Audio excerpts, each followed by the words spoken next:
رحمن رحمن ساعدني يا رحمن اشرح صدري قرآن. أعوذ بالله من الشيطان الرجيم. بسم الله الرحمن الرحيم. كما أرسلنا فيكم رسولا منكم يتلو عليكم آياتنا ويزكيكم ويعلمكم الكتاب والحكمة ويعلمكم ما لم تكونوا تعلمون فاذكروني أذكركم واشكروا لي ولا تكفرون. صدق الله العظيم. سورۃ البقرہ آیت نمبر 151 اور 152 تلاوت کی ہے. اس سے پہلی آیات میں اللہ تعالیٰ نے قبلے کی جہت کے متعلق فرمایا کہ تم جہاں کہیں ہو اپنا رخ نماز کے وقت بیت اللہ شریف کی طرف کر لو. مگر یہود و نصارہ جو ظالم لوگ ہیں اور بات بات پر بے جا اعتراض کرتے ہیں ان سے خوف زدہ نہ ہو، ان کے طعن اور تشنیع اور پروپیگنڈے کی پرواہ نہ کرے. بیت المقدس کی طرف منہ کرنے کا حکم ختم ہو چکا، لہذا آپ ہر قسم کی مخالفت سے بے نیاز ہو کر بیت اللہ شریف کو اپنا قبلہ اپنا لیں. فرمایا کہ اس کی غایت یہ ہے کہ وَلِيُتِمَّ نِعْمَتِي عَلَيْكُمْ، کہ میں تم پر اپنی نعمت پوری کر دوں، وَلَعَلَّكُمْ تَهْتَدُونَ، اور تاکہ تم ہدایت پا جاؤ. پتہ چلا کہ قبلے کی طرف رخ کرنا بھی اللہ کی نعمتوں میں سے ایک بڑی نعمت ہے. اللہ تعالیٰ نے کعبہ شریف کو زیادہ فضیلت والا قبلہ مقرر فرمایا ہے، اور وہ قبلہ کسی خاص قوم اور کسی خاص علاقے کے لیے نہیں بلکہ دنیا کی قوموں کے لیے بین الاقوامی نوعیت کا قبلہ ہے. یہ اللہ تعالیٰ کا بہت بڑا احسان ہے کہ اللہ تعالیٰ نے اس خطے کو یہ شرافت بخشی ہے کہ اس جگہ عبادت اور ریاضت کا ثواب دوسرے کسی بھی جگہ کے نسبت بہت زیادہ ہے. یہ اللہ کا بہت بڑا انعام ہے. اتمام نعمت کے متعلق حضرت علی رضی اللہ تعالیٰ عنہ کی روایت میں آتا ہے کہ حضور صلی اللہ علیہ وسلم کا ارشاد گرامی ہے، انسان کے لیے اتمام نعمت یہ ہے من دخل الجنہ، کہ وہ جنت میں داخل ہو جائے، جو اللہ کی رحمت کا مقام ہے. یہ سب سے بڑی نعمت ہے. ایک دوسری روایت میں آتا ہے کہ اتمام نعمت یہ ہے کہ انسان کا خاتمہ ایمان پر ہو جائے، کیونکہ صحیح معنی میں ایمان والا وہی ہے جس کا خاتمہ ایمان پر ہو. اسی لیے خود انبیاء بھی یہ دعا کیا کرتے تھے کہ توفنی مسلما والحقنی بالصالحین، کہ اے مولا مجھے اسلام اور ایمان کی حالت میں موت دینا اور میرا حشر نیک لوگوں کے ساتھ کرنا. تو فرمایا کہ کما ارسلنا فیکم رسولا منکم، اللہ فرماتے جس طرح ہم نے تم میں سے تمہاری طرف ایک رسول بھیجا.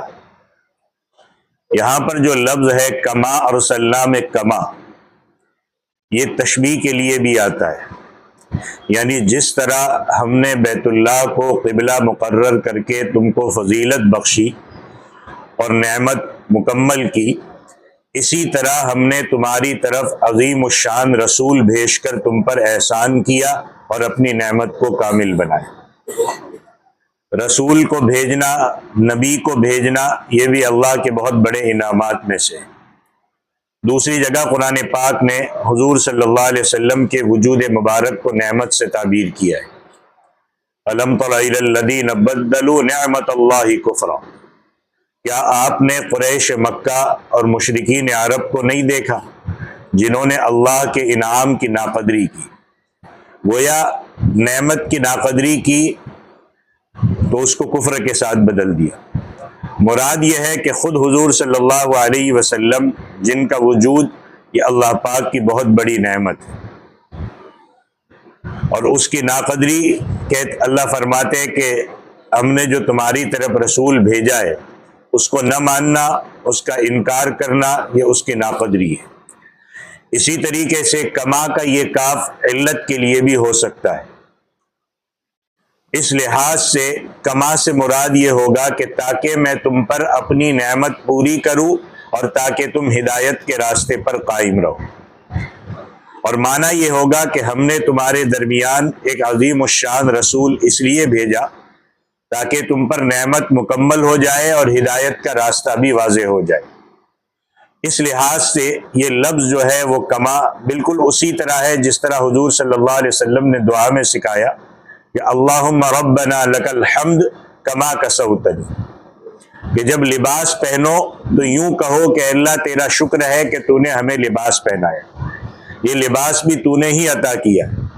گویا اس لحاظ سے اب یہ کاف تشبیہ کے بجائے تعلیل کے لیے ہے جو علت کے معنی دیتا ہے۔ یہاں پر جو لفظ ہے کما ارسلنا فیکم رسولا، یہ رسولا یہ بطور اسم نکرہ کے آتا ہے، اور اس کا معنی یہ ہے کہ ہم نے تمہاری طرف ایک عظیم الشان رسول بھیجا ہے، بڑا رسول بھیجا ہے جو کہ منکم تم میں سے ہی ہے۔ اس سے پہلے ابراہیم علیہ السلام کی دعا میں گزر چکا ہے کہ ربنا وبعث فیہم رسولا منہم، کہ اے ہمارے رب ہماری اولاد میں سے امت مسلمہ برپا کر اور پھر ان کے اندر ایک عظیم الشان رسول بھیج دے۔ تو فرمایا ایک ایسا رسول یتلو علیکم آیاتنا، جو تمہارے سامنے ہماری آیتیں پڑھتا ہے۔ اب یہ آیت کا لفظ کئی معنی کے لیے آتا ہے۔ آیت سے مراد معجزہ بھی ہوتا ہے، آیت سے مراد نشانی بھی ہوتا ہے، آیت سے مراد حکم یا فرمان بھی ہوتا ہے کہ معجزے کے ذریعے سے سمجھائے، کسی نشانی کے ذریعے سے سمجھائے، اللہ کے حکم یا فرمان سے سمجھائے۔ مقصد یہ ہے کہ ہمارا بھیجا ہوا رسول ہماری آیات یعنی ہمارا کلام جو وحی کے ذریعے نازل ہوتا ہے وہ پڑھ کر سناتا ہے۔ وَيُزَكِّيهِمْ، اور تمہارا تزکیہ کرتا ہے یعنی پاک صاف کرتا ہے، جو رذیل اور گندے عقیدے ہے اس سے بچا کر تمہارے اندر اچھے اخلاق، اچھے اعمال اور اچھے عقائد پیدا کرتا ہے۔ یہ ایسا عظیم الشان رسول ہے جو تلاوت اور تزکیے کے ساتھ ساتھ وَيُعَلِّمُكُمُ الْكِتَابَ وَالْحِكْمَةَ، تمہیں کتاب و حکمت کی تعلیم بھی دیتا ہے۔ اب اس تعلیم کا ذکر حضرت ابراہیم علیہ السلام کی دعا میں بھی آ چکا ہے۔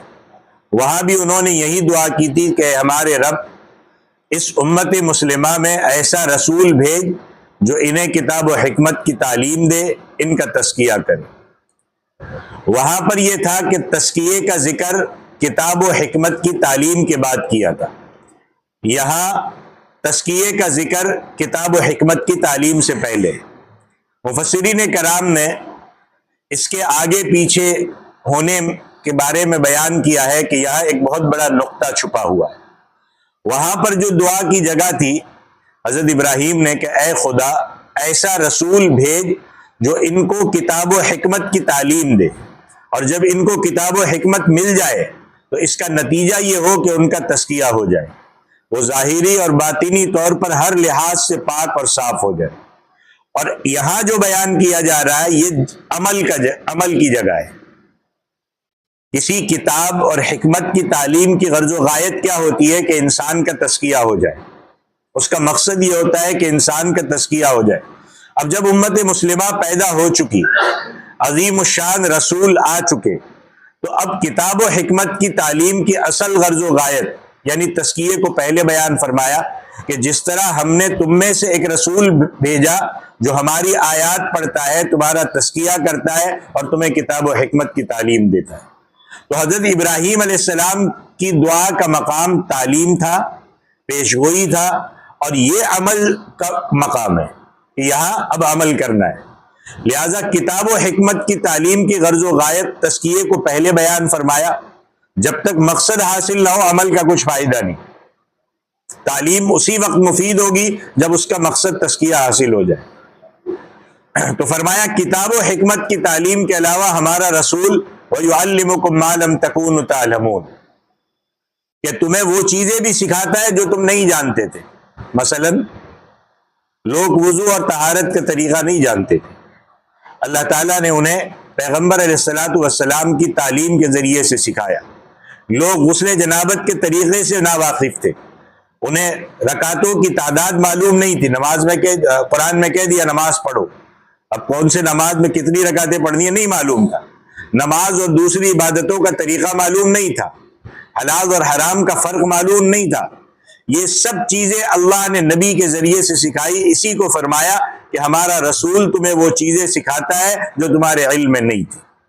حضرت جعفر رضی اللہ تعالیٰ عنہ کی روایت میں آتا ہے کہ جب کچھ مسلمان مکہ کی لوگوں کی تکلیفوں سے تنگ آ کر حبشہ کی طرف ہجرت کر گئے اور کفار نے وہاں بھی مسلمانوں کا پیچھا کیا، تو حضرت جعفر رضی اللہ تعالیٰ عنہ نے نجاشی کے دربار میں جو تقریر کی، اس کا لب لباب یہ تھا کہ اے بادشاہ، ہم بت پرستی کرتے تھے، ہمارے اندر ہر قسم کی برائیاں موجود تھی، حلال اور حرام کا فرق نہیں کرتے تھے، ظلم کرنے کے عادی ہو چکے تھے، حق اور انصاف کے تقاضوں کو نہیں جانتے تھے۔ اللہ تعالیٰ نے ہمیں نبی آخر الزماں بھیج کر سب سے پہلا حکم یہ دیا کہ خدا کے ساتھ شرک نہ کرو، بت پرستی سے باز آ جاؤ، صرف اسی وحدہ لا شریک کی عبادت کرو، حلال اور حرام میں فرق پیدا کرو، کسی کو ظلم کا نشانہ نہ بناؤ۔ اللہ کے نبی نے ہمیں عبادت کا صحیح طریقہ سکھایا، تہذیب و تمدن کے اصول بتائے، روزی روٹی کمانے کے نکات سمجھائے۔ آپ صلی اللہ علیہ وسلم نے عقائد کی اصلاح کے اصول بتائے، پھر پیش آنے والے واقعات کو بیان فرمایا کہ مرنے کے بعد کیا ہوگا، قبر کی زندگی، قیامت کو دوبارہ زندہ کر کے اٹھایا جائے گا، پل صراط پر سے گزریں گے، آخرت میں حساب کتاب کی منزل، انصاف کے ترازو کا قیام، پھر رب العزت کا آخری فیصلہ۔ یہ سب باتیں حضور صلی اللہ علیہ وسلم نے امت کو بتلا دی۔ گویا انسان کو وہ کچھ سکھایا جو وہ نہیں جانتے تھے۔ ایک جہالت والی زندگی، ناواقفیت والی زندگی گزارتے تھے۔ سورہ اعراف میں اللہ نے حضور صلی اللہ علیہ وسلم کی زبان سے کہلوایا کہ اے لوگو، آؤ میں تم کو نہ بتلاؤں کہ تمہارے لیے اللہ تعالیٰ نے کس چیز کو حلال کیا ہے اور کس چیز کو حرام قرار دیا ہے۔ مطلب یہی ہے کہ میں تمہیں وہ چیزیں بتلاؤں جو تم نہیں جانتے تھے۔ اسی طرح حضور صلی اللہ علیہ وسلم نے مظالم سے بچنے کا طریقہ بتلایا۔ مولانا عبید اللہ سندھی فرماتے کہ اللہ کا خصوصی انعام یہ ہے کہ اللہ نے بہترین نظام حکومت قائم کرنے کے اصول بتلائے کہ اس طریقے سے ان اصولوں پر بہترین حکومت قائم ہوگی، اور پھر انہی اصولوں کے مطابق نظام خلافت قائم ہوگا۔ عرب کے لوگ ہزاروں سال تک نظام حکومت سے ناواقف تھے، کوئی ان پر حکومت کرنے کے لیے تیار نہیں تھا، نظام حکومت سے ناواقف تھے۔ جو بڑی بڑی حکومتیں تھیں، روم اور ایران، جو اس وقت کی پرشین امپائر ہو یا جو بھی ہو، وہاں کی جو حکومتیں تھیں سپر پاور، وہ بھی عربوں پر حکومت کرنے کے لیے تیار نہیں تھی۔ یہ اللہ کا بہت بڑا احسان ہے کہ اللہ تعالیٰ نے اپنے پیغمبر کے ذریعے سے نظام حکومت کی تعلیم دی، اور 23 سال کے عرصے میں وہ کر کے دکھایا، اور اس کے بعد خلفاء نے وہ کر کے دکھایا۔ دنیا نے جو انصاف دیکھا اس کے بعد شاید دیکھا ہو، دنیا نے وہ حکومت کا نظام دیکھا جو شاید دیکھا ہو، اور اس کی وجہ سے تھوڑے عرصے میں پورا اسلام کا پرچم آدھی دنیا پر لہرانے لگا۔ اب ہم اس پر فخر تو بہت کرتے کہ دیکھو ہم ان کے امتی ہیں، ہم ان کے ماننے والے ہیں۔ تو فخر کرنے سے تو کچھ نہیں ہوگا نا، جب تک انہوں نے جو کر کے دکھایا ہم اس پر چلیں گے نہیں۔ تو یہ ساری چیزیں وَيُعَلِّمُكُم مَّا لَمْ تَكُونُوا تَعْلَمُونَ کا منہ بولتا ثبوت ہے۔ اب ان انعامات کا تذکرہ کرنے کے بعد فرمایا کہ جب میں نے اتنے بڑے انعامات تم پر کیے تو تمہارا بھی فرض ہے کہ فاذکرونی۔ اللہ کہتے ہیں میں نے اتنے بڑے بڑے انعامات کیے ہیں تو مجھے یاد کرو۔ گویا یہاں سے تہذیب کا باب شروع ہوتا ہے۔ پہلے اللہ تعالیٰ نے بنی اسرائیل کی قباحتیں بیان کی، پھر ملت ابراہیمی کی بنیاد کا ذکر کیا، خانہ کعبہ کے مرکز ہدایت ہونے کا بیان ہوا، آپ صلی اللہ علیہ وسلم کا ذکر ہوا، کتاب کا بیان ہوا۔ یہاں سے اب اخلاق، تہذیب، نفس کی تہذیب کے احکام شروع ہوتے ہیں، اور جس کی وجہ سے انسان میں تہذیب اور شائستگی پیدا ہوتی ہے۔ اور اس ضمن میں یہاں پر 2 اصول بیان ہوئے، باقی 3 اصول آئندہ رکوع میں بیان ہوں گے۔ تہذیب نفس کا پہلا اصول جو بیان ہوا ہے وہ ہے اللہ کا ذکر۔ اپنے نفس کو اگر شر سے بچانا ہے، نفس کو صحیح چلانا ہے، تو اس کا پہلا اصول ہے اللہ کا ذکر۔ گویا ہمارا نصاب اللہ کی تعلیم کے ذکر سے شروع ہوتا ہے۔ ہمارا جو تعلیم کا جو نصاب ہے وہ اللہ کے ذکر سے شروع ہوتا ہے۔ یہ ذکر چاہے زبان سے ہو، چاہے عمل سے ہو، چاہے دل سے ہو، چاہے روح سے ہو۔ اب جو کام اللہ اور اللہ کے رسول کی مرضی کے مطابق کریں گے وہ ذکر ہے۔ دل میں ہمیشہ اس بات کا احساس ہے کہ مجھے اللہ کے سامنے جواب دینا ہے، یہ ذکر ہے۔ اور ذکر کا عام فہم طریقہ جو ہے وہ زبان کے ذریعے سے ہوتا ہے۔ انسان زبان کے ساتھ اللہ کی حمد و ثنا بیان کرتا ہے، اللہ کی تعریف کرتا ہے، کلام پاک کی تلاوت کرتا ہے۔ یہ ساری ذکر کی زبانیں صورتیں ہیں۔ ایک صحابی نے حضور صلی اللہ علیہ وسلم کی خدمت میں عرض کیا کہ حضور ای الاعمال افضل، کون سا عمل افضل ہے؟ فرمایا لا یزال لسانک رطبا من ذکر اللہ، کہ تمہاری زبان ہمیشہ اللہ کے ذکر سے تر رہنی چاہیے۔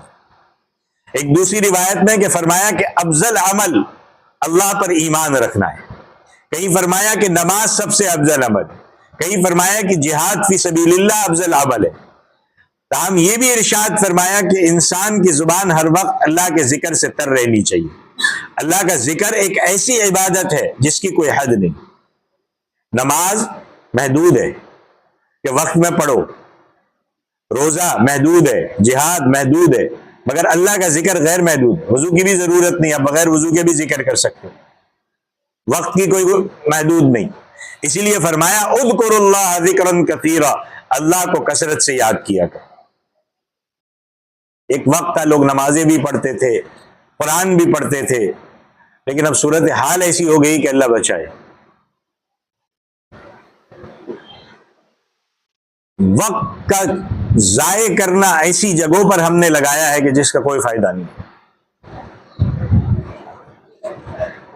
کبھی کبھی ہم پہلے بہت کچھ پڑھا کرتے تھے، لیکن گناہوں کی نحوست کی وجہ سے، کسی کا دل دکھانے کی نحوست کی وجہ سے اب وہ بھی ہم میں کم ہو گیا۔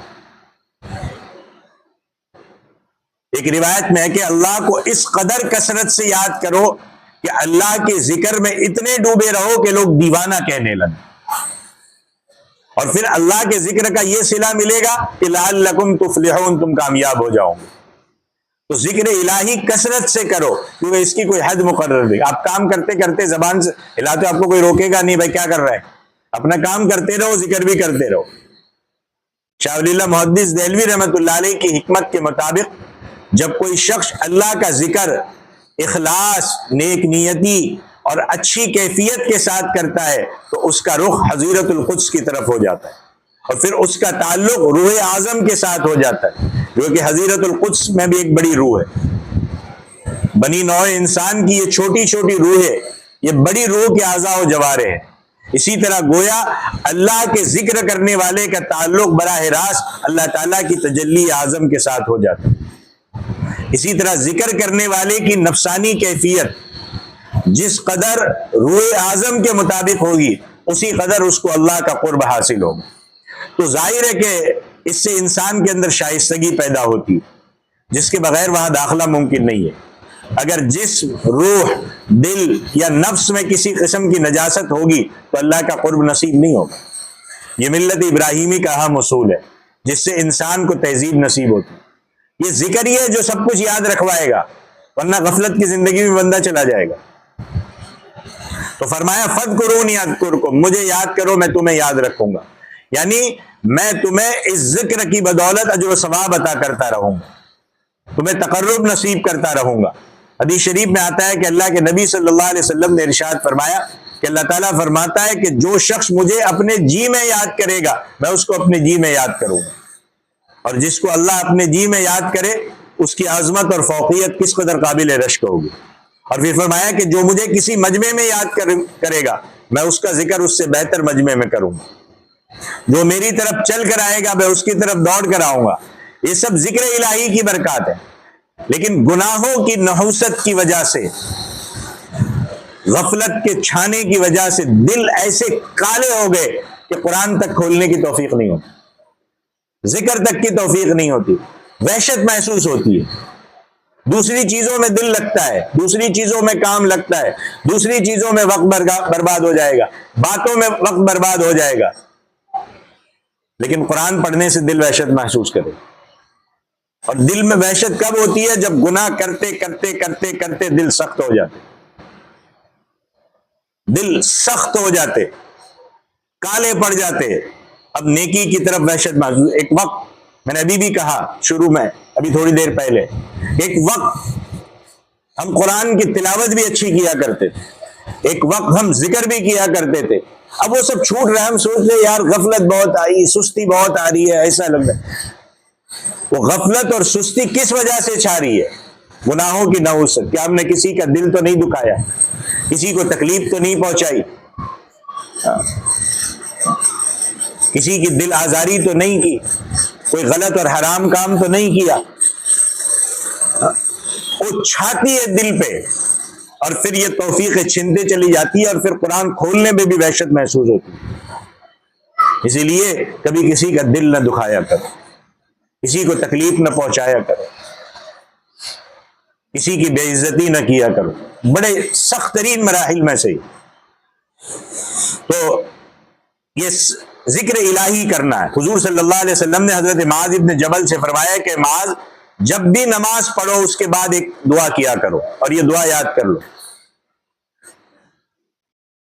ہم ادھر ادھر کی بہت ساری دعائیں مانگتے، جو دعائیں حضور نے سکھائی وہ نہیں پڑھتے، اور پھر اس پر بھی مسلک کا پٹا چلتا ہے پورا کہ ہمارے مسلک میں یہ چیز نہیں ہے. بھائی حضور نے بیان فرما دی، اب کون سا مسلک روکے گا اس سے؟ حضور نے بیان فرما دی کہ حضور نے کہا کہ نماز کے بعد یہ دعا پڑھا کرو. اب کہیں گے میرے مسلک میں، تو گیا تم حضور کو نہیں مان رہے ہو، مسلک کو زیادہ مان رہے. اللہ کے نبی نے کہا کہ نماز کے بعد یہ دعا پڑھا کرو، اللہم اعنی علی ذکرک و شکرک و حسن عبادتی.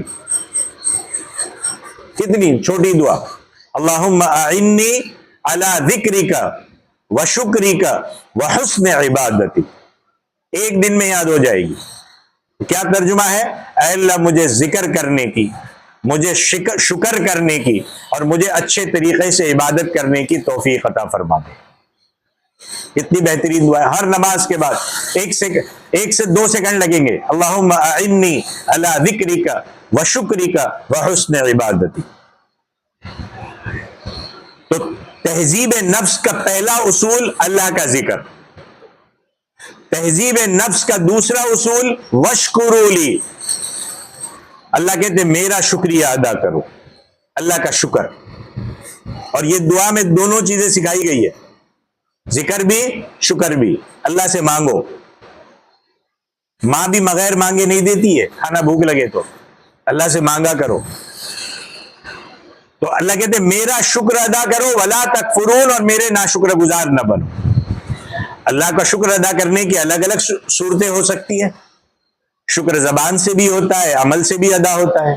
مثلا جب کوئی انسان کھانا کھاتا ہے تو زبان سے الحمدللہ کہتا ہے، تو اللہ کا شکریہ ادا کرتا ہے. آج تو نحوست ایسی ہے کہ کھانا بھی بغیر موبائل کے نہیں اترتا. کھانا بھی ذکر کے ساتھ نہیں کرتے ہم. موبائل سائڈ میں رکھیں گے ایسا پورا کھڑا کر کے، اور برابر دیکھتے رہیں گے، اور دیکھتے دیکھتے کھانا کھایا جائے. نحوست اتر رہی پوری اندر کھانے کے ساتھ. نحوست.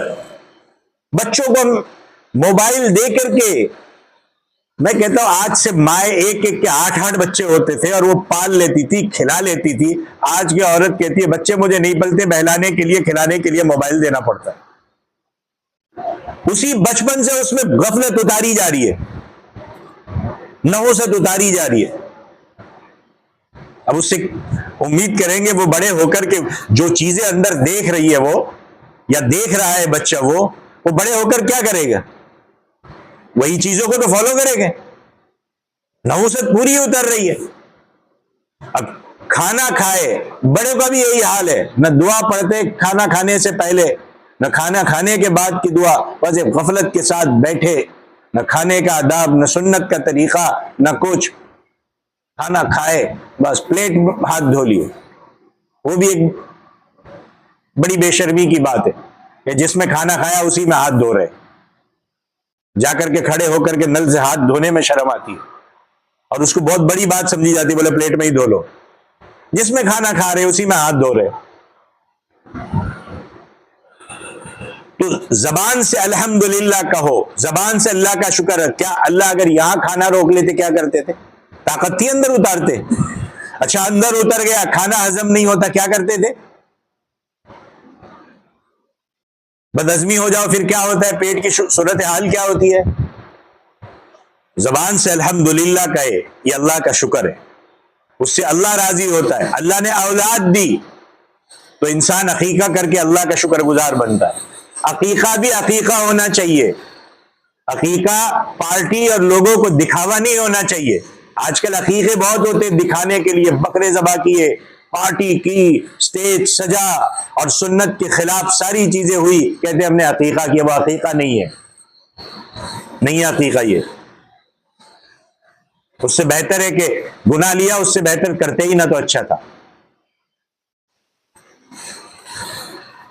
اللہ نے اولاد دی، عقیقہ کرے، اللہ کا شکر گزار بننا ہے، اللہ کی نعمت کا شکریہ ادا کرنا ہے. اللہ اولاد نہیں دیتے کیا کرتے؟ اللہ نے اولاد دے دی تو حد سے زیادہ آگے بڑھ گئے. اللہ مال نہیں دیتے تو پھر کیسے کرتے دکھاوا لوگوں کو؟ اللہ وہی مال چھین لے پھر پتہ چلے. انسان کو حج نصیب ہو تو قربانی کر کے شکریہ ادا کرے. انسان کو نیا لباس ملے اس کا شکریہ. اب تو زبان پہ الحمدللہ تو بہت دور کی بات. کھانا کھانے کی کیا دعا، لباس پہننے کی کیا دعا، یہ سکھائی گئی ہے. ابھی مفتی صاحب آئے تھے جلسے میں، انہوں نے 25 دعائیں کے بارے میں بتایا تھا کہ دن بھر کی 25 دعائیں. وہ چیزیں بچوں کے اندر عمل میں ڈالو، خود اپنے اوپر اس کو یاد کر کے اپنی زندگی میں لاگو کرو. دیکھو بچوں میں کیسی روحانیت آتی ہے. نیا لباس انسان کو میسر آئے تو اس کا شکریہ کیا ہے؟ پرانا لباس اللہ کے راستے میں دے دے. حضور صلی اللہ علیہ وسلم کی عادت مبارک تھی کہ جب نیا کپڑا پہنا دعا کی، پرانا کپڑا کسی محتاج کو دے دیا. کسی کو اللہ نے دودھ دونے والا جانور دیا، اس کا شکریہ ہے کہ اس کا دودھ کبھی کبھی محتاجوں اور ضرورت مندوں کو بھی دے دیا کرے. ہمارے یہ ہوتا ہے کہ اگر جانور نے کسی دن دودھ نہیں دیا، ہمیں پتہ ہے گاؤں وغیرہ میں ہوتا ہے، اس کو جو کھلانے کی چیزیں ہیں نا وہ لے کے آتے، مولانا صاحب دم کر دو، مولانا صاحب آپ دم کر دو. بھائی اس کا دودھ کسی ایک دن محتاج کو دے دیا، اس کا شکریہ تو ادا نہیں کیا، اب آ کر کے مولانا صاحب دم کر دو. کرنے کا اصل کام تو وہ تھا، وہ کرتے نہیں ہیں، ہم دوسرے کاموں میں بھاگتے. تو زبان، جوارح، مال، عمل، یہ اللہ کی جو نعمتیں ہیں، اس سے اللہ کا شکریہ ادا کرنا، یہ تہذیب نفس کا دوسرا اصول ہے. اور فرمایا ولا تکفرون، اللہ کے ناشکر گزار نہ بنو. سب کچھ ہوتا ہے، پوچھو ارے بس چل رہا ہے، بس چل رہا ہے، اچھا خاصا اللہ چلا رہا ہے، بس چل رہا ہے. جس دن اللہ لے لے گا نا، خون کے آنسو روئیں گے جب پتہ چلے گا.